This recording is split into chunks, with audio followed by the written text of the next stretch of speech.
అనాదిగా ఎందరెందరో తిరుమల శ్రీవేంకటేశ్వరుని పరమభక్తులు.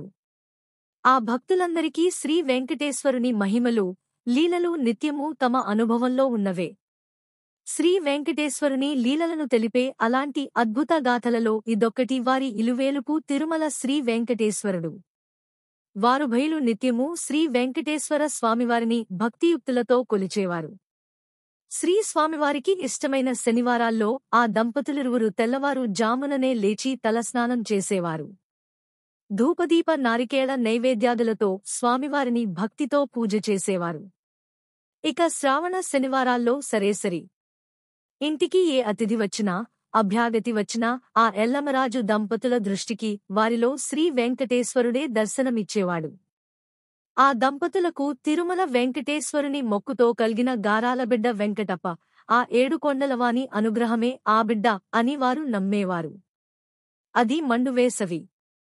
ఒకానొక రోజు కొందరు యాత్రికులు శ్రీశైల భ్రమరాంబ మల్లికార్జునులను దర్శించి వెంకటాచలపతి దర్శనార్థమై తిరుపతి క్షేత్రానికి పోతూ దారిలో భానుముక్కల గ్రామం చేరుకున్నారు. సుమారు ఉదయం 11 గంటల వేళ. అప్పటికే ఎండ తీవ్రత హెచ్చింది. క్రింద కాళ్లు కాలుతున్నాయి, పైన తలమాడుతున్నది. ఆకలి దప్పుల బాధ ఎక్కువైంది. ఇక ప్రయాణం సాగింపలేక ఆ భక్తబృందం గ్రామస్థులను విచారించారు. ఇది ఏ ఊరు నాయనా? ఈ ఊళ్ళో అన్నం పెట్టి ఆకలి తీర్చే పుణ్యాత్ములెవరైనా ఉన్నారా అని. అయ్యో, నిరతాన్నదాత ఎల్లమరాజు గారి పేరు మీరు వినలేదా? ఆ మహానుభావునిది ఈ ఊరే. మీకు షడ్రసోపేతమైన ఆతిథ్యం లభింపగలదు అని నేరుగా ఎల్లమరాజు గారింటికి దారి చూపించారు ఆ ఊరి కాపులు. అతిథుల కోసం ఎదురుచూస్తున్న ఆ దంపతులకు మహదానందం కలిగింది. తమ భాగ్యం పండిందని వారిని ఆహ్వానించారు. కాళ్లకు నీళ్లిచ్చి అందరికీ చల్లని మజ్జిగనిచ్చి సేదదీర్చుకోమని ప్రార్థించారు. ఆ యాత్రికులకు వారి ఆదరణ చూచి ప్రాణం లేచి వచ్చినట్టయింది. అమ్మయ్య అని అలసట తీర్చుకున్నారు. ఇల్లాలు లచ్చమ్మ అతిథులకై మంచి రుచికరములైన వంటలు సిద్ధం చేస్తూ ఉండినది. అతిథులు స్నానాదికములు ముగించుకుని ముంగిట ఎల్లమరాజుతో ముచ్చటిస్తూ ఉండినారు. ఇంతలో వంటింటిని ఆనుకుని ఉన్న పెరడులో ఆడుకొంటున్న కొడుకును సర్పము కాటువేసింది. ఈ దుర్ఘటన కంటపడిన లక్ష్మమ్మ వెంటనే ఏమీ పాలుపోక ఆందోళనగా భర్తను లోపలికి పిలిచింది. ఆయన వచ్చి నోటినుండి నురగలు గ్రక్కుతూ క్షణాల్లో విగతజీవుడైన కుమారును చూచి దుఃఖించినాడు. గుండెను రాయి చేసుకుని భార్యను ఓదార్చినాడు. ఈ విషయం బయటికి పొక్కినచో ఆకలితోనున్న అతిథులు భోజనం చేయకుండా వెళ్ళిపోతారు. వారు ఆకలితో వెళ్ళినచో ఆ పాపం తమకు చుట్టుకునును. ఏమి చేసినా పోయిన బిడ్డ మళ్ళీరాడు.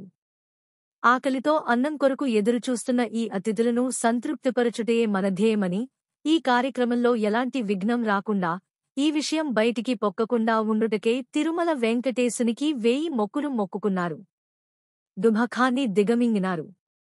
బాలుని శవాన్ని పెరటిలో ఒక పెద్దగంప క్రింద మూసిపెట్టి నీవే దిక్కు అని ఆపన్నుల పోలిదైవమైన ఏడుకొండలవానిని శరణు వేడినారు. ఆ ఆలుమగలు ఏమీ జరగనట్లే నిర్వికారంగా అతిథులకు విస్తరలు వేసినారు. వీరి ఆక్రందన తిరుమల ఆనందనిలయంలో ప్రతిధ్వనించింది. వెంకటేశుడు భక్తసులభుడు కదా. క్షణం నిలువలేకపోయాడు. ఆజానుబాహుడు, నేరేడు పండు చాయగలవాడు, ఊర్ధ్వపుండ్రములతో పట్టుపంచుతో సుమారు 70 సంవత్సరముల నామాల తాత గా వేషం మార్చుకున్నాడు. చేతిలో వెండి పొన్నుకడితో 7 కొండలు దిగినాడు. అంతే భానుముక్కల గ్రామంలో ఎల్లమరాజు గారింటి అతిథి అభ్యాగతులలో కలిసిపోయినాడు. విస్తళ్ళు వడ్డించారు. ఎల్లమరాజు అందరినీ అడిగి అడిగి వారికి కావలసిన పదార్థములను తన భార్య చేత వడ్డింపజేస్తూ తాను ఒక్కొక్కసారి వడ్డన చేయసాగాడు. ఆకలితోనున్న అతిథులు తృప్తిదీర భోజనం చేశారు. వారి ఆదరణకు సంతృప్తి చెందారు. భోజనాలు ముగిశాయి. ఆ వచ్చిన అభ్యాగతులలో నామాల తాత ఆ దంపతులను పిలిచాడు. మీ ఇద్దరి వదనంలో ఆందోళన, దుఃఖం కొట్టవస్తున్నట్లు కనపడుతున్నది. కారణమేమి? దానికి మేమేమైనా ఉపశమనం కలిగించవచ్చుగదా. అంతేకాదు దుఃఖమును దిగిమ్రింగిన అది దహించివేయును తప్ప మేలు జరుగదుగదా. కనుక మీ పుణ్య దంపతులకు వాటిల్లిన ముప్పు అది ఎట్టిదైనా కాని సందేహంలేక వక్కాణించుడు అని ఓదార్పు వచనములను ఆప్యాయంగా పలికినాడు. అంతవరకు బలవంతముగా అణచుకొన్న దుఃఖం కట్టలు తెంచుకొనగా ఆ భార్యాభర్తలు గొల్లుమని ఆ బాలుని శవాన్ని తెచ్చి ఆయన పాదములపై పెట్టారు. జరిగిన ఘోరాన్ని విని అతిథులు గ్రామస్థులు ఆశ్చర్యపడ్డారు. ఆందోళనతో చింతించారు. ఆ నామాల తాత వెంటనే ఆ ఊళ్ళోనే ఆ పుణ్యదంపతులు ప్రతిష్ఠించిన శివాలయం ఎదురుగా వారే త్రవ్వించిన బావి నుండి ఒక పాత్రతో నీటిని, అందులోని మట్టిని తెప్పించినాడు. ఆ నీటిని, మట్టిని కలిపి ఓం శ్రీ వెంకటేశాయ నమః అను అష్టాక్షరితో మంత్రించి ఆ పిల్లవాని నోటిలో పోసెను. వెంటనే తిరుమల శ్రీనివాసుని వరప్రసాది అయిన ఆ వెంకటప్ప నిద్ర నుండి మేల్కొన్నట్లు లేచినాడు. ఎల్లమరాజు దంపతులతో సహా అచట చేరిన జనసమూహం ఆనందంతో ఉక్కిరిబిక్కిరి అయ్యారు. ఆ నామాల తాతయ్యకు భక్తితో నమస్కరించారు.